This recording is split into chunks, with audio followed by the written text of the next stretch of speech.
Y bien, ahora para seguir con el programa, daremos paso a la mesa 2 titulada Experiencias educativas de la IA generativa en la UNAM. Solicitamos a los participantes de la mesa abrir sus cámaras y micrófonos. Para moderar esta mesa tengo el placer de presentar al doctor Eric Carvajal. Él es doctor en Ciencia e Ingeniería de la Computación por la UNAM, especializado en procesamiento de señales e inteligencia artificial, experimentado en docencia, desarrollo de proyectos, publicación y revisión de artículos. Actualmente se desempeña como investigador de tiempo completo en la CUAYED. Adelante, doctor, le cedo la palabra. Sí, muchas gracias, maestra Pereda. Muy buenos días tengan todos y todas. Les doy la más cordial bienvenida. Mi nombre, como ya lo escucharon, es Eric Carvajal de Gante. Les saludo con el gusto de siempre. Y en esta ocasión seré el moderador de esta mesa, que como también lo escucharon ya, se titula Experiencias Educativas de la Inteligencia Artificial Generativa en la UNAM, en donde abordaremos algunos temas relacionados con experiencias educativas, desde luego, temas como son herramientas, aplicaciones, qué es lo que nos podemos encontrar, complementando un poquito lo que ya hemos venido escuchando de la mesa anterior, ventajas, desventajas, qué es lo que impulsa la inteligencia artificial generativa en el ámbito de la docencia. También discutiremos un poquito sobre el tipo de habilidades que se desarrollan, habilidades críticas, creativas, a través del uso de esta herramienta tecnológica tan potencial, cuáles son los retos, cuáles son las oportunidades que nos podemos topar como docentes dentro de nuestras aulas. Asimismo, discutiremos un poquito más sobre ideas, opiniones, sobre cómo integrar tal cual la inteligencia artificial generativa dentro de nuestra aula, integración curricular, qué metodologías de enseñanza podemos encontrar o podemos rediseñar algunas ideas que podrán de alguna forma complementar lo que ya hemos escuchado de los panelistas anteriores. Bueno, para esto me acompañan 4 académicos experimentados en el uso de la inteligencia artificial generativa, a los cuales voy a proceder a presentarles mediante sus pequeñas semblanzas. Por una parte tenemos al doctor Guillermo Barrios del Instituto de Energías Renovables. Guillermo Barrios del Valle es ingeniero mecánico electricista, es maestro y doctor en ingeniería por la UNAM. Su especialidad es la transferencia de calor y ha orientado su investigación hacia resolver tanto problemas de transferencia de calor como evaluación térmica y energética de edificaciones. El doctor Barrios ha contribuido significativamente al campo de la ingeniería junto con el grupo de energía en edificaciones. Su compromiso con la innovación se refleja en su coautoría de los métodos para implementar la transferencia de calor en sistemas constructivos no homogéneos, además de haber participado activamente en 2 patentes. Él es entusiasta de las tecnologías del lenguaje de programación Python y del software libre. Muy buenos días, doctor. Hola, muy Bienvenido. buenos días. ¿Qué tal? Gracias, Eric. Bienvenidos también a todas las personas de este panel. Procederemos a presentar también al doctor Gustavo de la Cruz, que nos acompaña. Gustavo de la Cruz del ICAT es doctor en Ciencias de la Computación de la UNAM, es miembro fundador del proyecto Aula del Futuro de la UNAM y de forma regular imparte cursos tanto de licenciatura como de maestría en el área de inteligencia artificial y desarrollo de videojuegos, así como diplomados para profesores relacionados con la incorporación de tecnologías en el aula. Sus áreas de interés son la interacción humano-computadora, interfaces inteligentes de usuario e integración de TIC en el aula. Buenos días, doctor de la Cruz, bienvenido. Buenos días, un gusto estar aquí acompañándolos en estas sesiones y con gusto de estar conversando con ustedes. Muchas gracias. Muchas gracias. También presentamos al doctor Everardo Bárcenas de la Facultad de Ingeniería. Ismael Everardo Bárcenas es profesor de la Facultad de Ingeniería, como les comento. Posee un doctorado en Ciencias de la Computación por la Universidad de Grenoble, en Francia. Sus intereses de investigación principales son la teoría del razonamiento automático y su aplicación en áreas como representación del conocimiento y verificación formal. El doctor Bárcenas es miembro activo del Sistema Nacional de Investigadores de nivel 1. Bienvenido, doctor Bárcenas. Hola, ¿qué tal? Muy buenos días, muchas gracias por la invitación. Finalmente también nos acompaña el doctor Antonio Sánchez Pereira. quien es doctor en Relaciones Internacionales por la Facultad de Ciencias Políticas y Sociales de la universidad. Es economista por la Facultad de Economía de esta misma universidad. Se ha desempeñado como analista documental y coordinador de los sistemas de información especializados, tanto en revistas académicas nacionales como latinoamericanas, como por ejemplo Clase, Periódica, Latindex y la hemeroteca virtual Cielo México, las cuales forman parte de los recursos de información en acceso abierto generados por la Dirección General de Bibliotecas y Servicios Digitales de Información de la universidad. Y desde octubre del 2019 se desempeña precisamente como subdirector de esta misma dependencia. Los saludo con gusto, doctor Sánchez. Hola, muy buenos días a todos y todas. Muchas gracias por hacernos partícipes de este evento. Saludos a todos.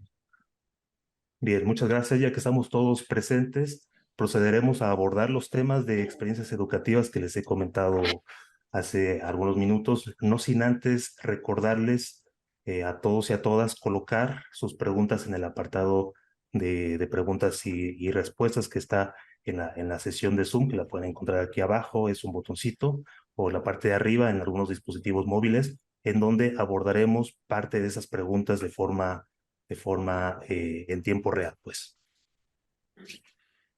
Bueno, ¿les parece si comenzamos? Creo que a raíz de lo que hemos escuchado ya en la mesa anterior con nuestras colegas, creo que en opinión personal todos y todas conocemos y hemos sido de alguna forma partícipes directa o indirectamente en el desarrollo de muchas herramientas de inteligencia artificial generativa. Y digo indirectamente por el hecho de que muy probablemente nuestros datos estén siendo ocupados para seguir avanzando tecnológicamente y diseñando y lanzando herramientas de este estilo.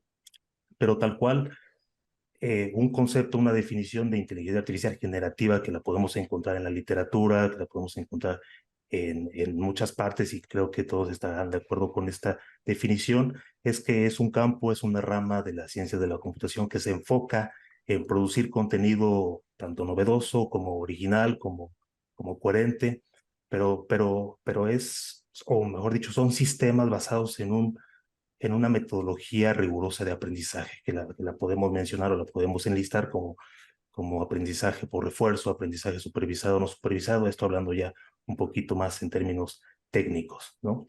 Pero este tipo de aprendizaje de alguna forma se somete a un sistema para lograr entender los datos, para lograr concebirlos y para poder finalmente replicarlos, ¿no? Y es por eso que ya lo he mencionado también en la parte de la inauguración y parte de la ponencia anterior, de la mesa anterior, que ha ganado mucha popularidad a raíz de las aportaciones que OpenAI ha traído desde noviembre del 2022 con ChatGPT. Es entonces que inicio preguntando al doctor Guillermo Barrios qué, qué tecnologías o plataformas que conocemos ya, que hemos vislumbrado o que podemos encontrar en la literatura, en Internet, representan en la actualidad un gran potencial para la enseñanza. No sé si nos pudiese platicar un poquito qué es lo que nos enfrentamos los docentes. Claro, como lo mencionaste, bueno, cuando me presentaste hablaste que yo hago energía en edificaciones y eso tiene mucho que ver con el tipo de herramienta y lo mencionaban también en la mesa anterior, ¿no? En mi caso, yo me he centrado al uso de ChatGPT de la empresa OpenAI y debo aclarar que yo estoy usando la versión de paga, pero también se puede usar la versión 3.5, que es la gratuita.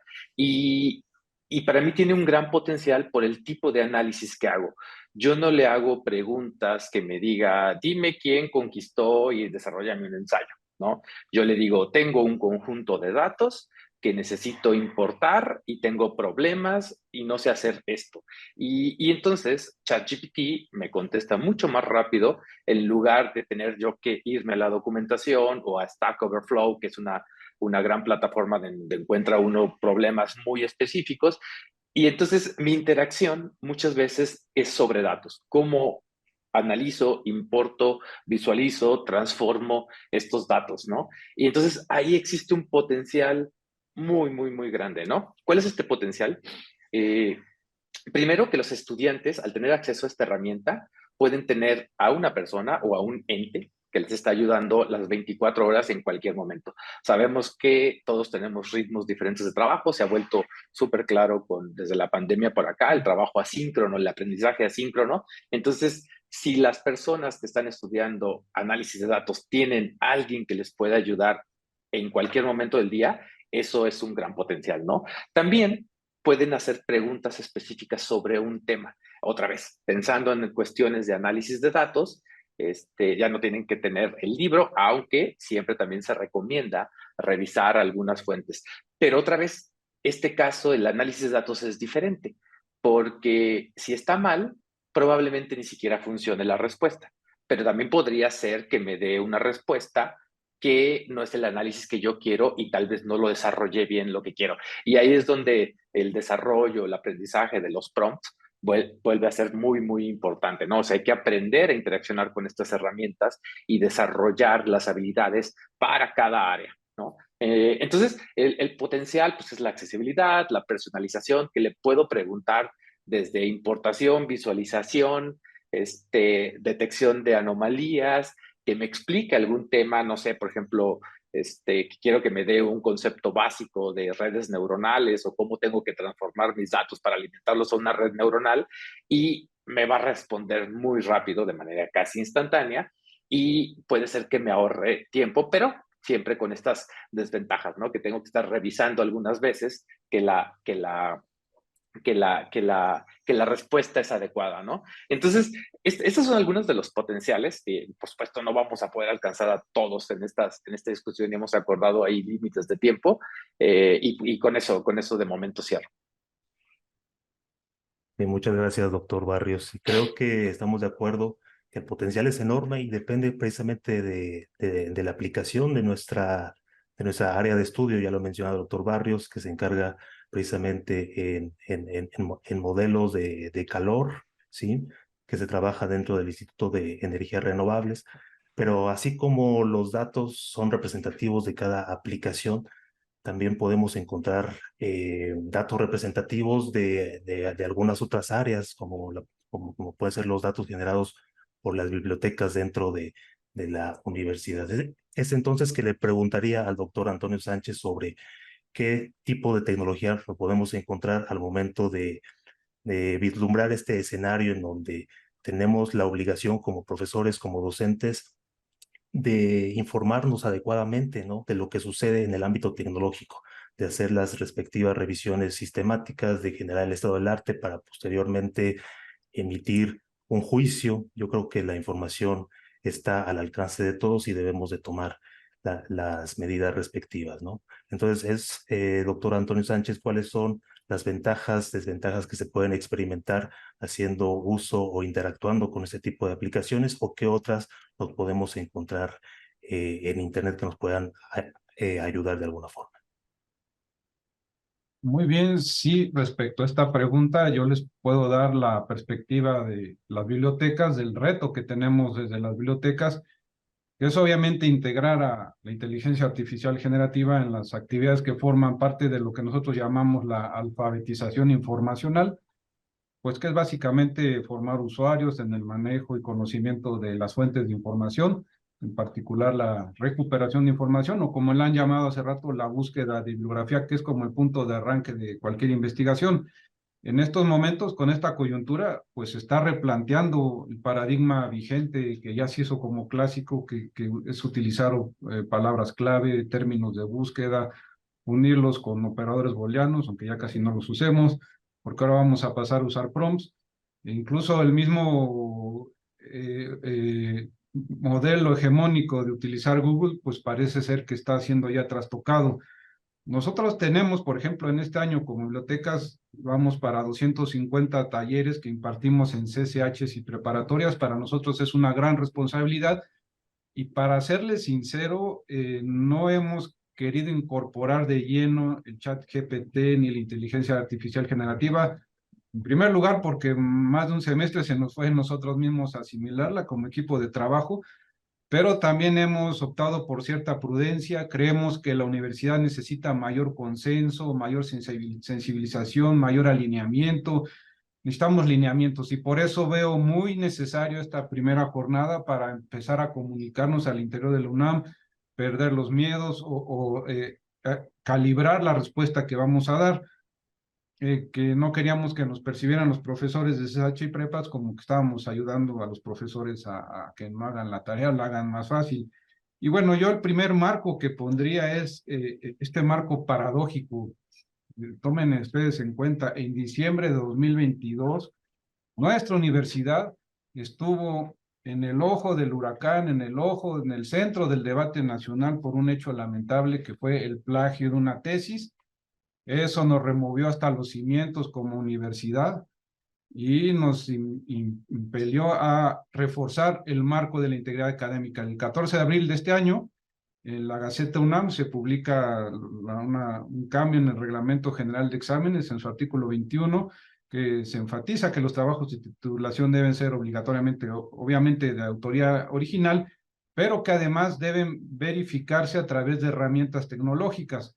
La Dirección General de Bibliotecas y Servicios Digitales de Información se da entonces a la tarea de evaluar, suscribir herramientas de detección de similitudes, le llaman, pero en realidad son para detectar plagio, porque bueno, ya cuenta la UNAM con Authenticate, que tiene un modelo muy restringido de uso, se ha suscrito y lo vamos a manejar en uno de los talleres que siguen estas sesiones con Pilacio, y bueno, aquí hay un primer reto. Me parece que estas herramientas pues tienen la batalla perdida o la tienen a medias y es un primer balance que tenemos que hacer. Y resulta que en noviembre de 2022, un mes antes de esta crisis de la tesis, sale a la luz un instrumento como ChatGPT que genera textos sin adjudicar fuentes. Entonces, vean ustedes el marco, el escenario complicado en el que estamos y el cual quisiera abonar más adelante. Por otra parte, el segundo parámetro que quería dar desde lo que aportamos las bibliotecas es que para nosotros la tarea es ofrecer el abanico completo de las fuentes de información. Debe quedar claro que la inteligencia artificial tiene límites muy claros y que estos límites están definidos en un primer lugar por los límites que tiene la literatura científica en acceso abierto. Es decir, la inteligencia artificial generativa no puede explotar suficientemente la totalidad de la literatura científica porque el 50% o más de esta literatura está atrapada en modelos de suscripción, en revistas para las cuales se necesita pagar una suscripción, es decir, tiene muros de acceso. De ahí que, aunque se diga que ChatGPT se ha reconectado a Internet y ahora cuenta ya con actualización en tiempo real de lo que circula por Internet, debemos tener en cuenta que la mayor parte en algunas disciplinas de la literatura científica no circula libremente por Internet, no es de acceso abierto.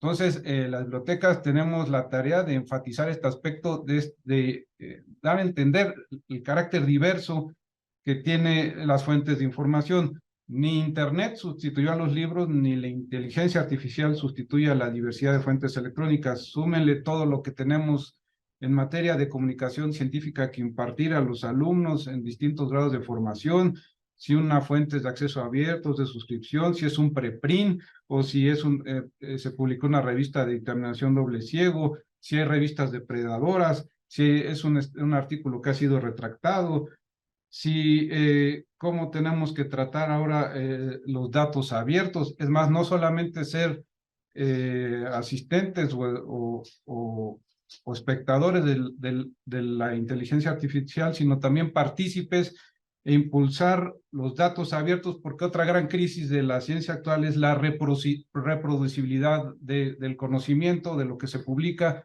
Entonces, otra gran tarea que está vinculada, queramos o no, con la inteligencia artificial, el acceso abierto a los datos, y tenemos que impulsar esta área para participar también de la inteligencia artificial. Y bueno, no acaparo, dejo la palabra para los colegas también.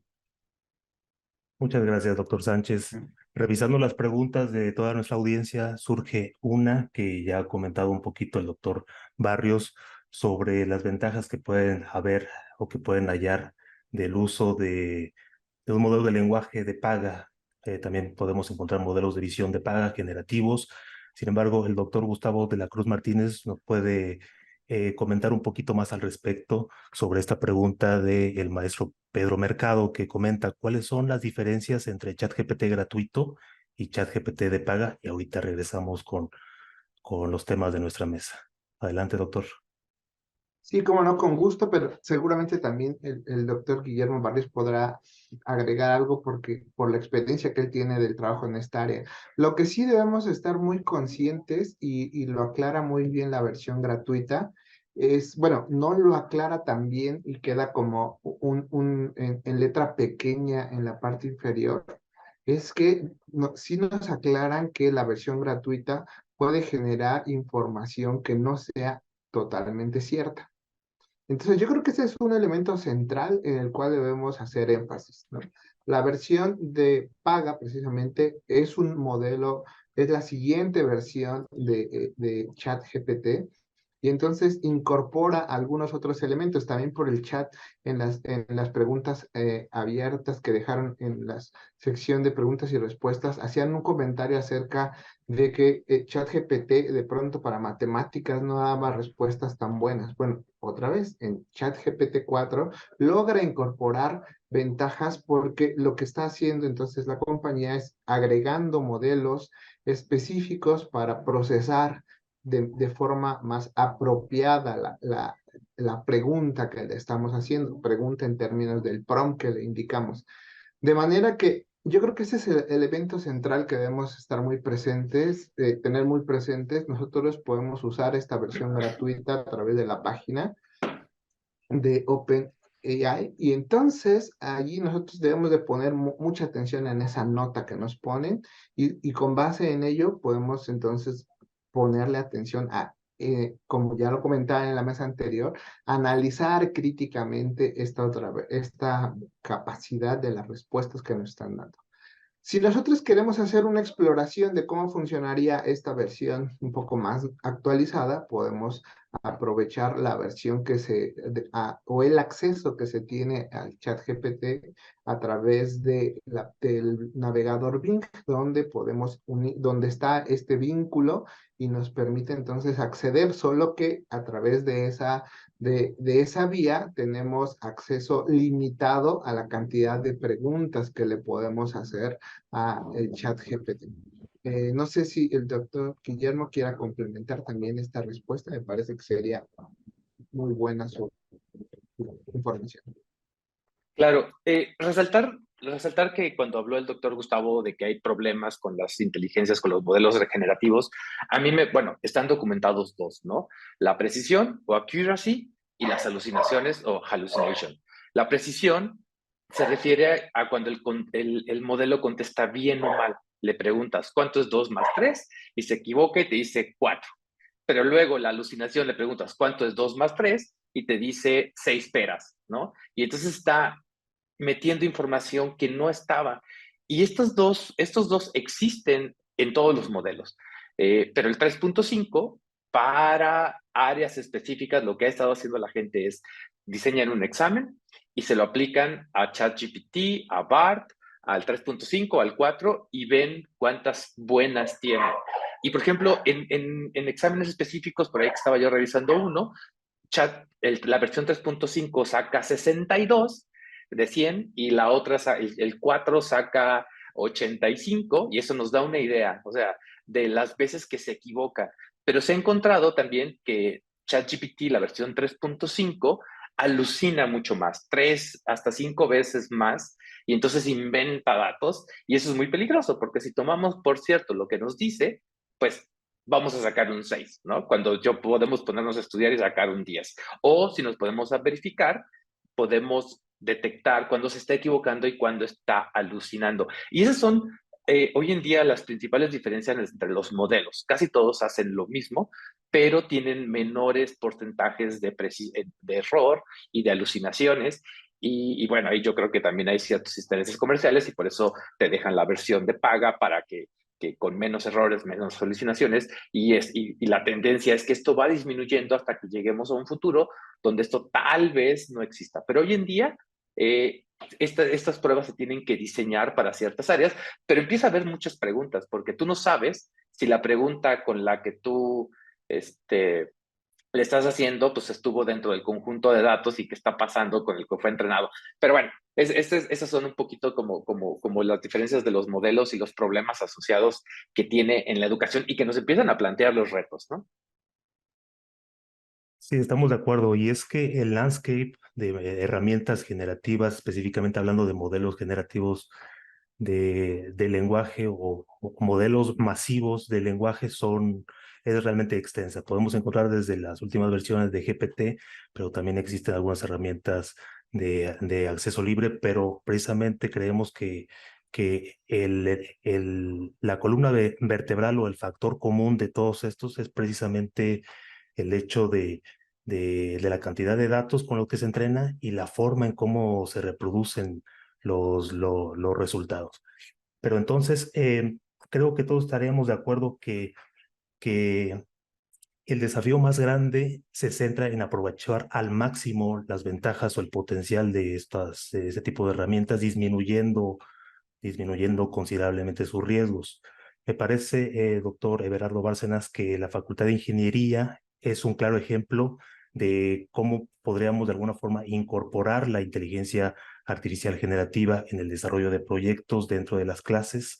Entonces quisiera preguntarle, doctor Bárcenas, cuáles son los proyectos que son reconocidos por la universidad o que son impulsados mediante la universidad con el uso de inteligencia artificial generativa, que nos pudiese platicar un poquito más al respecto. Claro, claro, Eric, muchas gracias.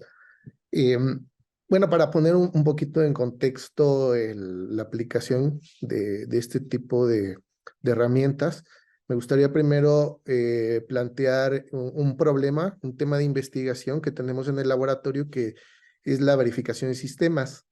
¿De qué se trata la verificación de sistemas? Básicamente en la construcción de herramientas que nos permitan verificar, valga la redundancia, sistemas, sea software, sea hardware, es decir, por ejemplo, encontrar errores dentro de un programa, ¿no? Este tipo de herramientas nos ayudan a hacerlo. ¿Cuáles son un poquito las entrañas de este tipo de herramientas? Son formalismos matemáticos en los cuales se expresa un modelo abstracto del sistema y un conjunto de especificaciones que debe de cumplir el sistema. Entonces, estos sistemas, estas herramientas, lo que hacen es dar una garantía matemática de que el sistema funcionará correctamente, ¿no? Una de las problemáticas de estos sistemas es que estos formalismos matemáticos son bastante técnicos e incluso programadores experimentados pues no utilizan estas herramientas porque están en términos de lógicas, de álgebras, de cálculos. Entonces, dentro del laboratorio, lo que nosotros estamos interesados son dos temas. Básicamente es acercar estas herramientas a los usuarios tradicionales, que podrían ser los programadores, e incluso usuarios sin conocimiento de programación. No solo para verificar, sino incluso para generar los mismos programas. ¿De acuerdo? Ya sabemos que, por ejemplo, a través de ChatGPT, bueno, de este tipo de herramientas, podemos generar programas. Nuestra intención es que esos programas sean correctos, ¿no? Que estén libres de errores. Entonces, nuestra hipótesis de trabajo es que estos modelos masivos del lenguaje pueden aprender estos formalismos matemáticos a manera de servir de traductores entre usuarios y este tipo de herramientas. De manera concreta, puedo mencionar dos proyectos. Uno es de un estudiante de doctorado, Rolando Ramírez, que esta investigación se hace en conjunto con la Universidad de Veracruzana y estamos precisamente interesados en estudiar las capacidades de este tipo de herramientas de IA generativa para poder servir de interfaz entre los sistemas de verificación y el desarrollo de sistemas. Otro proyecto que tenemos ahorita en colaboración con el Departamento de Comunicaciones de aquí de la facultad es el desarrollo de sistemas IoT. Igual, ¿no? La idea es que este tipo de inteligencia artificial generativa nos sirva de interfaz entre usuarios comunes sin ningún conocimiento de programación y los sistemas IoT, ¿no? Tipo Alexa, ¿no? Nuestra intención es que personas sin conocimientos de programación puedan llegar a su sistema IoT, que es el Internet de las Cosas, y permita decirle, pues yo quisiera que programar mi aire acondicionado para ciertos momentos, y pues la idea es que las personas que no tienen experiencia en programación son más proclives a generar errores en sus programas. Entonces la idea es que a través de estas herramientas de verificación ayudar a generar programas correctos. Y bueno, básicamente serían los dos proyectos que puedo comentar que están ahorita en curso aquí en el laboratorio. Ok, muchas gracias, doctor Bárcenas. Estoy checando precisamente parte de las preguntas y de las respuestas, bueno, preguntas que nos hace la audiencia. Me parece importante recalcar una de ellas del maestro Domingo Márquez Ortega, que se las comento a ver si alguno de los panelistas aquí presentes quisiera abordarla.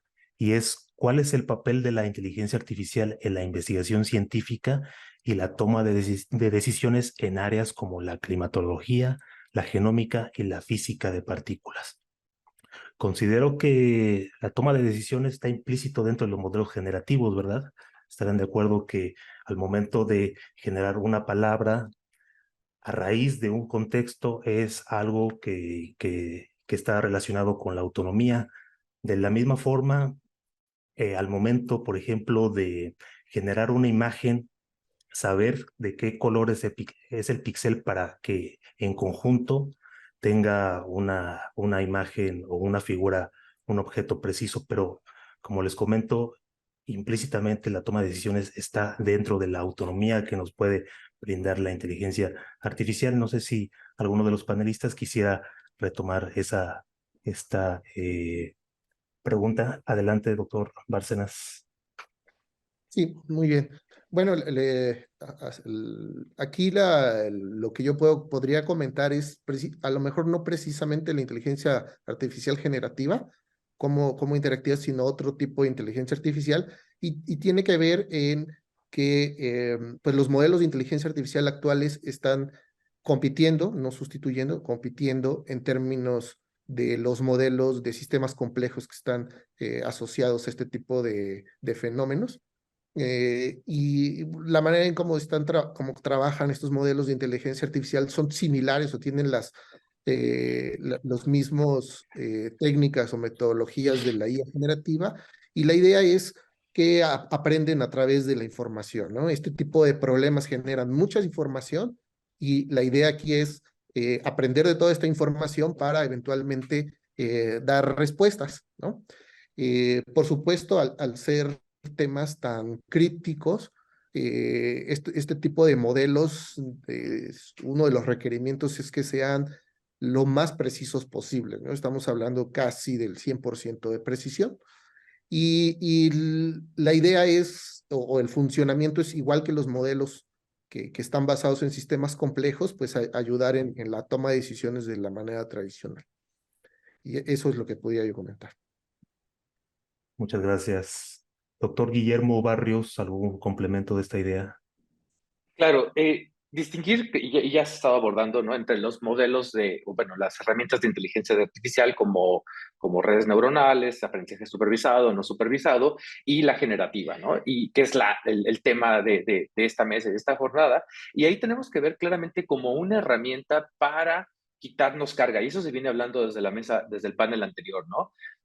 Para ayudarme a reescribir una historia, para ayudarme a analizar un conjunto de datos, para ayudarme a hacer una figura, y cosas tan sencillas como cuando estamos escribiendo, por ejemplo, en LaTeX, que es muy común en el ámbito científico, copiar así de la hoja de cálculo y dárselo a ChatGPT y decirle, dámelo en esta tabla en formato de LaTeX. Y cámbiame porque los que sabemos LaTeX, por ejemplo, sabemos que nos podemos tardar media hora en una tabla de LaTeX, y si hacemos esto nos tardamos 20 segundos, y cualquier cambio se lo pedimos. Entonces, pensemos así como estos asistentes de inteligencia artificial, Jarvis, que aparecen en las películas de ciencia ficción, donde le pedimos que nos ayude, ¿no? Y por supuesto están hacer temas de investigación, pero creo que la inteligencia artificial generativa, los modelos de lenguaje, están como una herramienta que nos puede ayudar a descargarnos de esas tareas pesadas, repetitivas, laboriosas, donde solemos equivocarnos y estas herramientas no. Claro, estamos de acuerdo que el objetivo de esta tecnología, y no solamente de esta, sino de muchas otras, es liberarnos la carga de tareas mecánicas para poder enfocarnos en las tareas más creativas, más humanas. Doctor Gustavo de la Cruz, quisiera comentar algo al respecto. Adelante.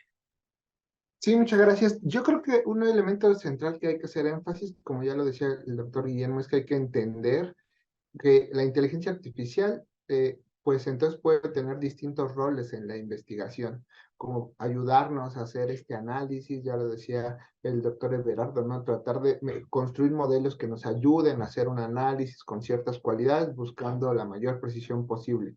Pero particularmente entonces, en este contexto, hablando de IA generativa, entonces estamos, ya lo decían en el panel anterior, ¿no? Tratando de considerar esta inteligencia que es capaz de producir cosas que en principio no estaban explícitas en la información con la cual fue entrenado.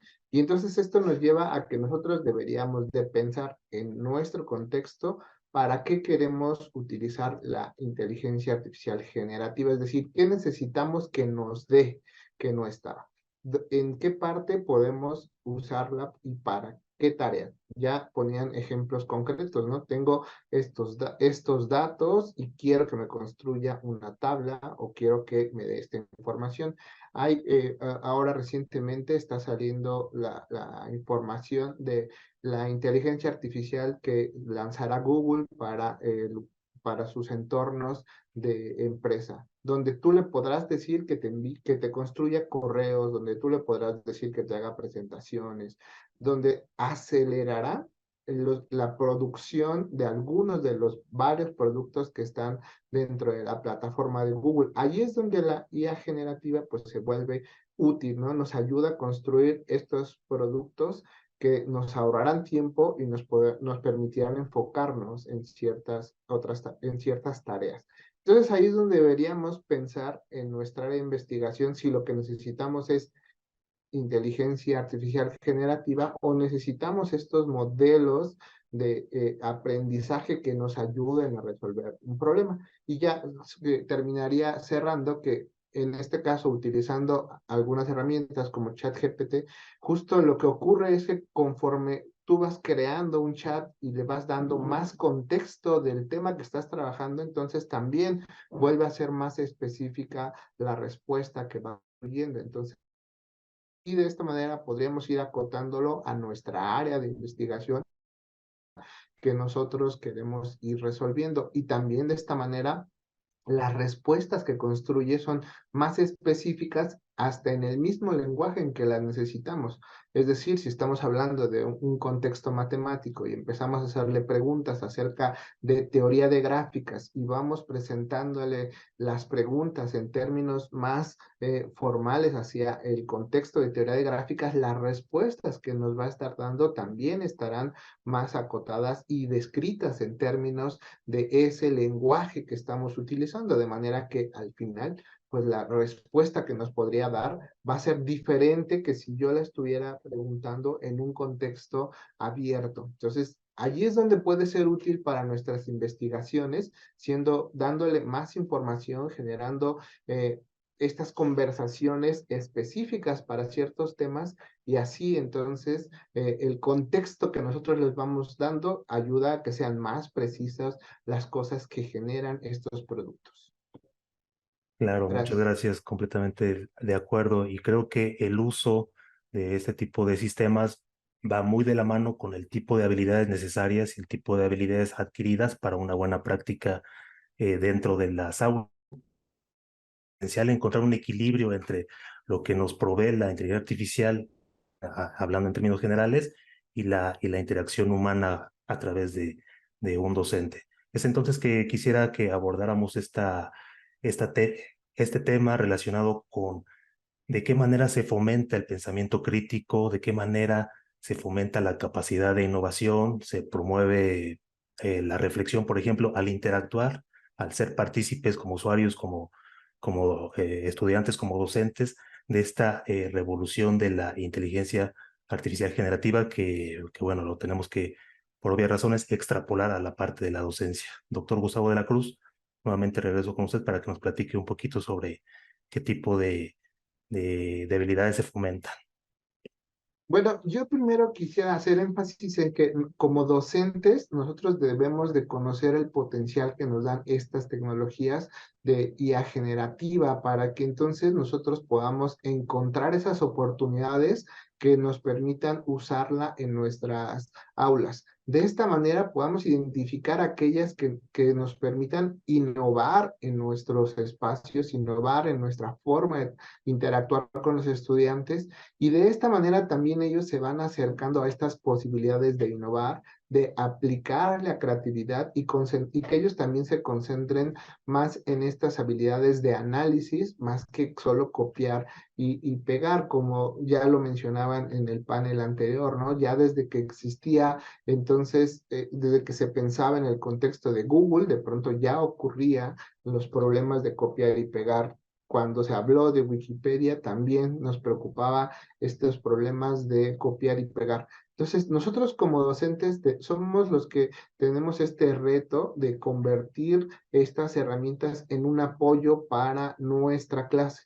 Por ejemplo, seguramente a todos les pasará que muchas veces tenemos que invertir varias horas en preparar una presentación. Nosotros ya tenemos los contenidos que queremos poner ahí, pero estar haciendo la búsqueda en internet de las imágenes, pues nos puede llevar mucho tiempo. Allí es donde las inteligencias artificiales pueden ser una herramienta para nosotros, para que nosotros podamos entonces concentrarnos en la selección de los contenidos. En algunos de los talleres que se presentan a las 12, justo encontrarán estos talleres donde se presentan estas tecnologías que les pueden ayudar y nos pueden ayudar.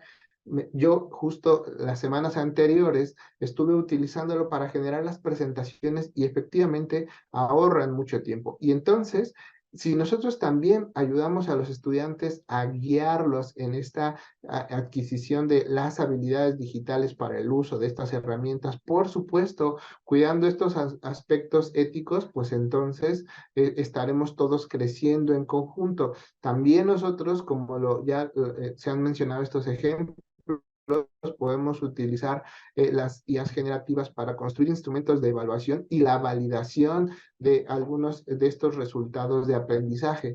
De esta manera, entonces, se volverán una herramienta importante, útil para nosotros como docentes, teniendo presente la forma en que funciona. Y por el lado de los estudiantes, creo que también tenemos que trabajar mucho en la creación de conciencia de que la información que generan estas inteligencias no siempre es cierta, debemos decirles y tratar de hacer conciencia de que analicen críticamente, identifiquen la veracidad y pertinencia para los fines que la van a utilizar.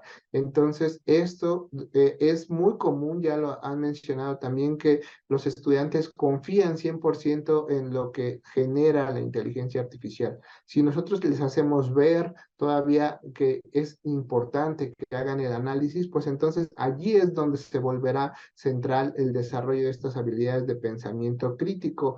Y regresamos a lo que ya venía ocurriendo, ¿no? Decían los estudiantes, es que si aparece primero en Google, es que esa es la respuesta, la mejor respuesta. Entonces, de la misma manera, ahora he escuchado a algunos estudiantes que dicen, es que si ChatGPT me dice esto, es que es porque es cierto, porque él ya exploró Internet y llegó a esta conclusión. Y allí es donde tenemos todavía una labor muy importante que hacer para que los estudiantes analicen esta información, como ya se ha venido mencionando.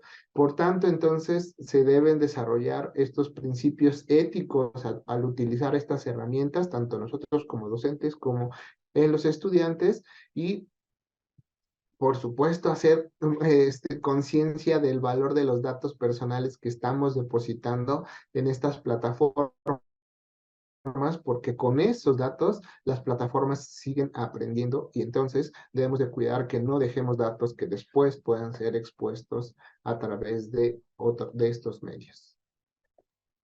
Claro, Gracias. completamente de acuerdo, porque pone sobre la mesa, lo ha mencionado doctor, el hecho de compartir datos. Y es que al momento de generar las presentaciones a través de una herramienta, como el ejemplo que nos ha brindado, tenemos que subir los materiales o de alguna forma parte de la información que ocupamos para crear nuestras clases, ¿no? Es entonces que indirectamente, y lo decía en un inicio, somos responsables en la manera en cómo se utiliza esta tecnología, ¿no? Debemos de considerar elementos como la ética, la privacidad de los datos, la seguridad y sobre todo la transparencia, ¿no? Que al mismo tiempo tendríamos esa obligación de la misma forma como usuarios de exigir a los desarrolladores que se guíen a través de estos principios, de estos lineamientos de construcción de herramientas tecnológicas, específicamente hablando de ingeniería, de inteligencia artificial. Es entonces que quisiera preguntarle al doctor Guillermo Barrio sobre qué tipo de buenas prácticas debemos seguir como docentes, como usuarios de esta tecnología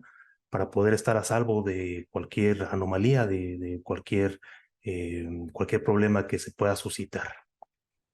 Claro, lo primero es estar consciente de las desventajas. A mí me parece crucial y aunque parezca un poco como los voy a espantar, hemos hablado de las alucinaciones, hemos hablado de que existen errores, de que se equivocan y hay un porcentaje. Entonces eso que la persona que usa las inteligencias esté consciente de eso. Hay otro problema que al menos en esta mesa creo que no lo hemos platicado, que es el sesgo, ¿no? Existen sesgos en los conjuntos de datos desde que se toman. Y estos modelos de lenguaje muchas veces muchas veces están entrenados con conjuntos de datos que tienen sesgos, ¿no? Entonces, los modelos de lenguaje heredan. Entonces, estar consciente de los problemas nos va a ayudar a eso. Pero, por supuesto, tenemos que propiciar que los modelos de lenguaje sean un complemento y no un sustituto de la enseñanza tradicional. O sea, estas charlas, estas discusiones, el pararse en clase, que el estudiante se pare y desarrolle una ecuación, son súper básicos, ¿no? Hay que fomentar el pensamiento crítico, ¿no? Y para mí eso es básico, decirle, alucinan, se equivocan y tienen sesgos. Entonces, cuando ustedes las usen, yo es lo que hago en clase, ¿no? Les voy a dar puntos si detectan esto. ¿Qué estoy propiciando? Pues que los estudiantes, las personas que usan, analicen lo piensen, porque si no, podemos llegar al riesgo del copy and paste, como siempre ha existido el copy and paste, ¿no? El cut and paste. Tenemos que supervisar. Cuando uno no sabe, uno puede decir, es que le pregunté a ChatGPT, a ver, ¿cómo le preguntaste? Te das cuenta que no hubo un prompt o una petición adecuada, ¿no? Entonces hay que tener mucho cuidado. Ya lo decía el doctor Gustavo, privacidad y ética, enseñar que debemos tener mucho cuidado. Ha habido ejemplos bueno, sabemos que pueden usar nuestros datos para entrenar, entonces si proveemos información sensible, esa información sensible se puede ir. Y aunque ellos tratan después, mediante depuración, eliminar que no den nombres, que no den esos datos, siempre puede haber. Y hubo por ahí, por ejemplo, una anécdota, manera directa para que nos demos una idea. Ahora en ChatGPT uno puede compartir el resultado de los prompts, pues resulta que se empezaron a aparecer esos resultados de los prompts en las búsquedas de Google, ¿no? Y eso nos da una idea que si yo le puse información sensible, esa información sensible por errores en el sistema podrían llegar, ¿no? Tenemos que comparar fuentes, y eso es fortalecer otra vez los principios que siempre de revisión bibliográfica, ¿no? ChatGPT me dice esto, la enciclopedia me dice esto, la Wikipedia y el artículo me dice esto, ¿no? Sabiendo las desventajas que tiene, que no están actualizadas, por ejemplo, lo que comentaba el doctor Antonio Sánchez sobre un gran porcentaje que estos modelos no ven y no son entrenados, ¿no? Por supuesto, tenemos que evaluar la información, ¿no? Leer lo que nos está dando, y yo diría también formar docentes, ¿no? Y tenemos que reestructurar nuestra manera de pararnos en el aula, de evaluar a las personas, de dejar tareas, porque les dejamos un ensayo y no lo revisamos. Y yo sé que muchas de las personas que estamos aquí no lo hacemos, pero si no leemos, o si les dejamos un ensayo pues es muy fácil que sea generado con... Entonces tiene que empezar a cambiar la manera en que verificamos que las personas que toman clases con nosotros están aprendiendo, ¿no? Y las malas prácticas, porque eso también es como contundente, es crear una dependencia. Tenemos que evitar crear una dependencia. Tenemos que propiciar que exista, bueno, una mala práctica sería evitar la interacción humana. Le voy a preguntar a ChatGPT y lo que me diga ChatGPT sin hacer discusión en aula, en grupos como estas mesas, ¿no? No verificar, por ejemplo, por supuesto, aunque sea un poco repetitivo, creo que es muy importante siempre verificar. Y otra mala práctica sería, por supuesto, el uso sin supervisión y otra vez, aunque sea un poco repetitivo, ignorar la ética y la privacidad, ¿no? Que todos los datos que les damos, que la pregunta la podemos anonimizar, cambiar un poquito para que estemos protegiéndonos y protegiendo la información que estamos proveyendo de las personas que están involucradas en eso. Claro, muchas gracias por el comentario. Y es que hasta el momento ya hemos puesto sobre la mesa las plataformas, los sistemas, las herramientas, hemos hecho como un preámbulo de qué es lo que nos podemos encontrar en Internet, que tengamos acceso como docentes. Hemos comentado también la parte de habilidades creativas, habilidades en general y las buenas prácticas que ahorita has comentado muy bien, doctor Guillermo. Pero quisiera preguntar así abiertamente a alguno de ustedes si es que quisiera participar en esta pregunta sobre si hay evidencia contundente o de que si estamos en camino de hallar la evidencia para poder decir que la inteligencia artificial generativa en educación sea de gran utilidad. Debemos de alguna forma aceptar un cambio disruptivo también dentro de las aulas, una experiencia, por así llamarlo, de forma inmersiva con inteligencia artificial. Estamos en camino de hallar alguna cuestión significativa dentro de nuestra forma de enseñanza. Sí, adelante, doctor Bárcenas. Gracias.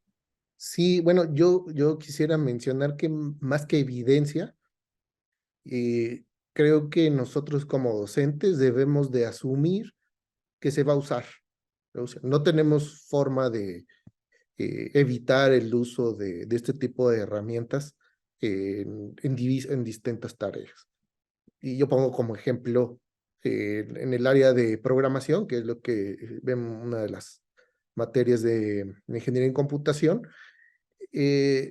Los alumnos a este tipo de herramientas, se les encarga desarrollar un algoritmo, implementarlo, van a las herramientas y lo generan. Y eso no lo podemos evitar, ¿no? Aunque bloqueáramos, por ejemplo, el acceso a este tipo de portales o herramientas desde la propia universidad, ellos van a salir y lo van a poder hacer. Entonces, creo que de entrada debemos de asumir que los estudiantes lo van a hacer. Creo que nuestra obligación como docentes es, una vez teniendo esto como premisa, desarrollar los instrumentos de evaluación que sean pertinentes, asumiendo este tipo de uso, ¿no? Por ahí también vi en las preguntas y comentarios que algún colega mencionaba eso. Tenemos que replantearnos nuestros sistemas de evaluación. Yo, por ejemplo, cuando les pido a los estudiantes la implementación, el desarrollo de un programa, pues tengo que preguntarles el programa de manera individual, explícamelo, porque hay que asumir que pueden usar este tipo de herramientas. Antes de estas herramientas ya existían muchas plataformas con código que podían reutilizar. Es parte natural del desarrollo de software, de sistemas en general. Y creo que como docentes, bueno, mi conclusión con el comentario es, hay que replantear los instrumentos de evaluación de forma que asumamos el uso de ese tipo de herramientas y que eso no implique el objetivo que nosotros tenemos de aprendizaje. Gracias. Sí, muchas gracias, doctor Everardo. Doctor Antonio Sánchez, ¿algún comentario sobre esto? Adelante. Sí, también coincido que la prohibición no tiene ningún caso. De hecho, durante este año, inicialmente fueron universidades italianas las que prohibieron el uso de ChatGPT, luego le siguieron estadounidenses, Francia, la India. En realidad yo coincido, la inteligencia artificial ya es un poder desatado y no nos va a quedar o rezagarnos, quedarnos atrás o saberla capitalizar. Yo ahí me quedaría con la intervención del profesor Adam Stevens, que es un profesor de preparatoria del Distrito de Nueva York, que fue de quien se opuso a este bloqueo que se instrumentó en Nueva York contra el ChatGPT. Él decía, es una herramienta valiosa que puede promover y no limitar el pensamiento crítico. Entonces la palabra clave está girando a qué es entonces el pensamiento crítico. Él decía, podemos trabajar con los estudiantes a evaluar las preguntas iniciales, las respuestas iniciales que arroja el ChatGPT y evaluar juntos el prompt. A mí me parece que el prompt pues es un planteamiento de una pregunta y en los planteamientos de las preguntas, las hipótesis, ya se inició el proceso de investigación. Entonces ahí, como se ha dicho también, la evaluación tendría que irse modificando, aprender a usar prompts, aprender a platicar con las máquinas. Es decir, si nos vamos a hacer que ya estamos convirtiéndonos en cyborgs, es decir, vamos a tener una extensión ya electrónica, un brazo electrónico y otro que va a seguir siendo humano, pues hay que trabajar los dos y el humano pues es el del pensamiento crítico, que lo enunciamos, pero ¿qué tiene que ser? Es lo creativo, lo intuitivo, lo crítico, lo empático, lo sensible. Ese es el reto. Y sí, las máquinas nos pueden ayudar a procesar esta ingente cantidad de información que humanamente no nos es posible y nos quita mucho tiempo. Y también enfatizar que cualquier crisis que la inteligencia artificial nos plantea en realidad ya existía antes. Ya venimos de la cultura del copy-paste. Ya los algoritmos de personalización de la inteligencia artificial nos estaban encerrando en lo que llamaron filtros burbuja. Es decir, ya el Internet no estaba funcionando para exponernos a una diversidad de información. Nos estaban ya o nos están encerrando en silos de información. Es decir, nos estaban encerrando en resultados de búsqueda basados en lo que los clics y likes que el mismo usuario estaba dando. Entonces, ya los sesgos ya están, ya existen, ya venimos de un mundo de la posverdad, es decir, donde las narrativas basadas en la conveniencia, en la emotividad, parecían haber sustituido pues el razonamiento basado en evidencia, en los hechos. Entonces sí, efectivamente el asunto es cambiar la evaluación. Si va a seguir siendo una evaluación rutinaria de documentos descriptivos que ya lo puede hacer el ChatGPT o cualquier otra herramienta, pues vamos a reproducir un montón de errores y sesgos y automatismos que venimos haciendo y tendríamos que ya pasar a otro tipo de evaluación interactiva que nos lleve, en todo caso, yo diría empezar por, hagamos buenos prompts. Esa sería yo creo una primera tarea. Muchas gracias, doctor Sánchez. Doctor Gustavo de la Cruz, quisiera comentar Sí, algo al gracias. respecto. Adelante.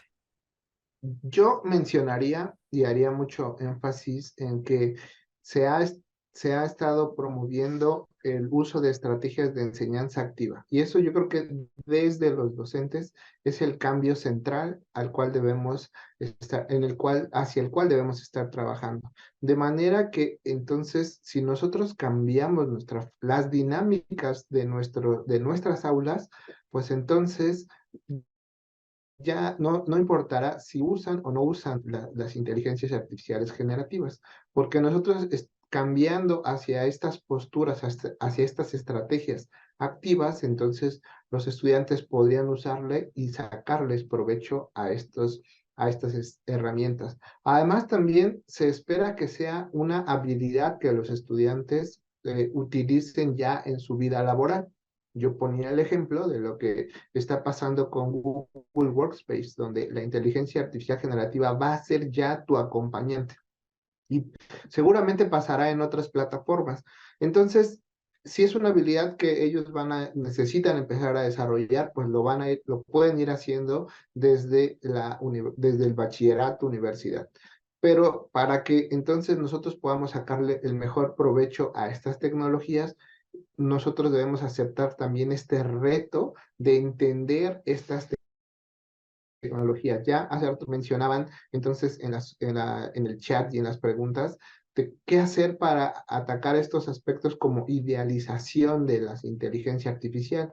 Entonces, bueno, primero nosotros como docentes acerquémonos a la tecnología, probémosla en nuestros contextos. Y entonces veamos qué es lo que nos arroja y eso nos permitirá identificar estas oportunidades para usar usarla en nuestras aulas, ya sea como decían, como herramienta y usando estas estrategias de los análisis de los prompts o alguna otra. Para eso los docentes entonces tienen mucha creatividad. Pero entonces lo primero entonces es que nosotros trabajemos, que les perdamos el miedo y que empecemos a usarlas para que encontremos estas posibilidades y así entonces podamos también trasladar esta forma verdaderamente útil en nuestras aulas para nuestros contextos. Y allí es donde ya podrá entonces surgir esta evidencia a la cual ya hacía referencia hace un momento, Erika. Gracias. Muchas gracias, doctor Gustavo. Completamente de acuerdo. Para finalizar con este tema, doctor Guillermo Barrios, aprovecho también para hacer una pregunta relacionada bueno, es una pregunta de la maestra Aida Ostria Baltazar que señala si podríamos definir una vez más cuáles son los datos sensibles, además de aprovechar el espacio para su comentario sobre este tema.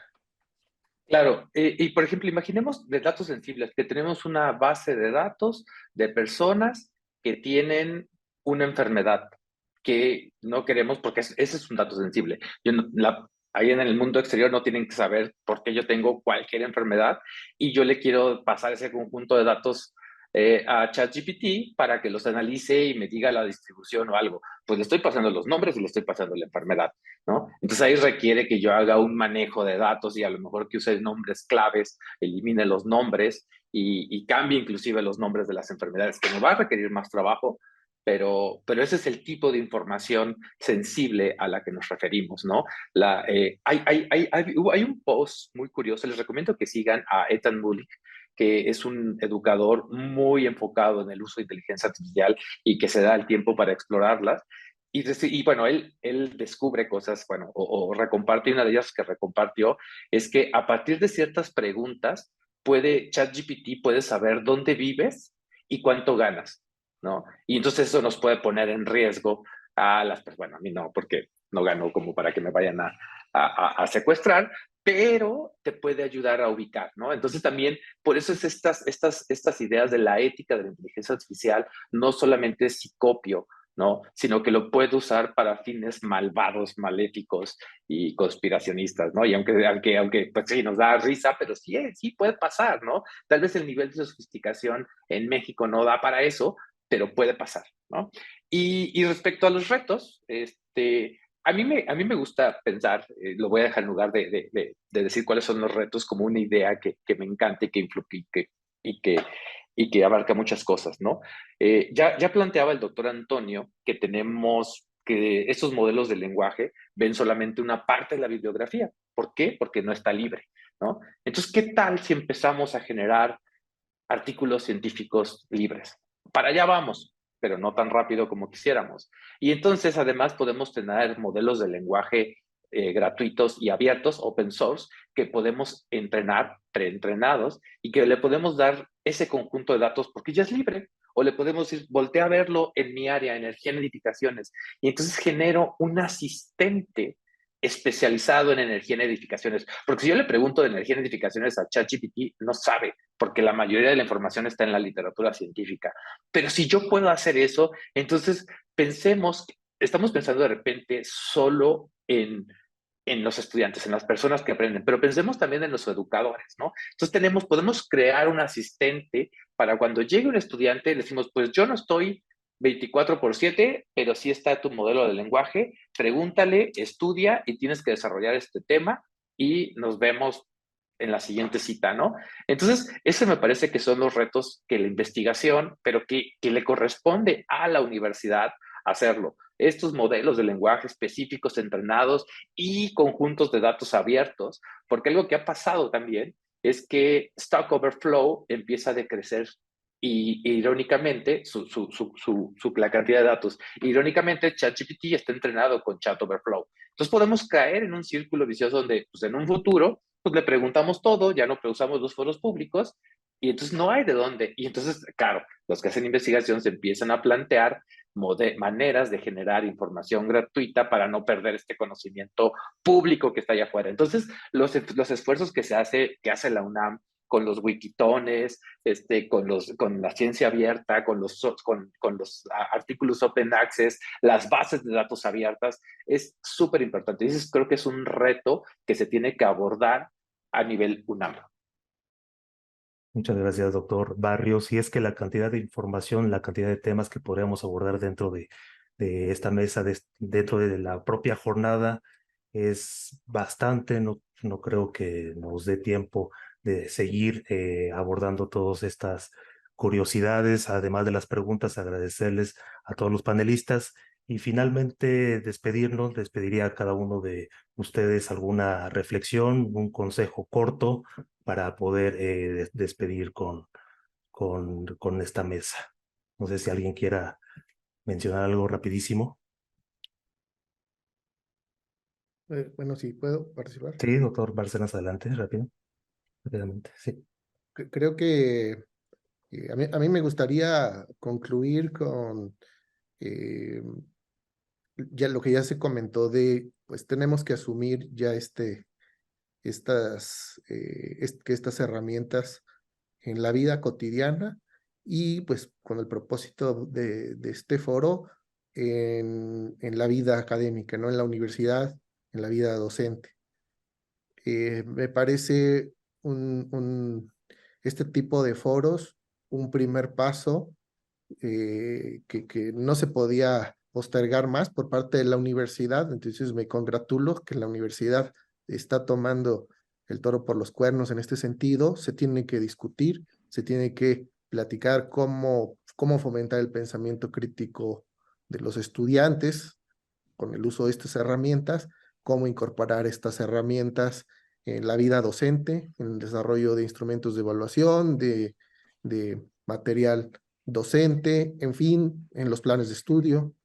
Creo que como primer paso de elementos de discusión, pues me siento muy satisfecho, ¿no? Con este tipo de foros. Muchas gracias. Muchas gracias, doctor Bárcenas. Rápidamente, doctor Gustavo de la Cruz, ¿algún comentario Sí, final? yo dejaría un par de invitaciones para todo el público, es que sigan, estén atentos a los videos que el grupo va a liberar acerca de cómo funciona la inteligencia artificial generativa, porque esto nos dará pie para entender qué son capaces de hacer y anímense a usarla para que encuentren también las oportunidades en su aula.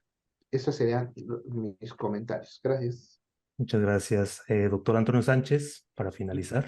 Yo nada más retomando un comentario de la mesa anterior, que consulten la BIDI, la Biblioteca Digital de la UNAM. Nada más les recuerdo que la UNAM suscribe 12,000 revistas científicas y 148 bases de datos. Algunas de estas operan ya con inteligencia artificial y no son fuente minable por parte de la inteligencia artificial. Eso va a implicar que como científicos, académicos, diversifiquemos nuestro manejo de fuentes de información, extrayendo de algunas fuentes para extractarlas en otras fuentes, es decir, creando nuevos flujos de análisis de información, porque no va a venir de una o dos, no podemos hacernos dependientes de solamente una nueva y potentísima inteligencia artificial, sino de la variedad de todas estas. Y por último, insistir en la parte de la citación.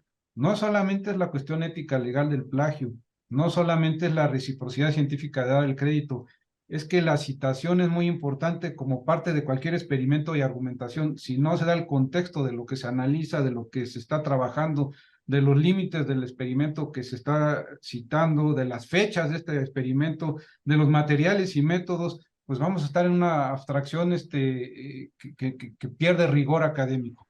Y ahí yo dejaría esta parte, esta intervención, y muchas gracias. Muchas gracias, doctor Sánchez.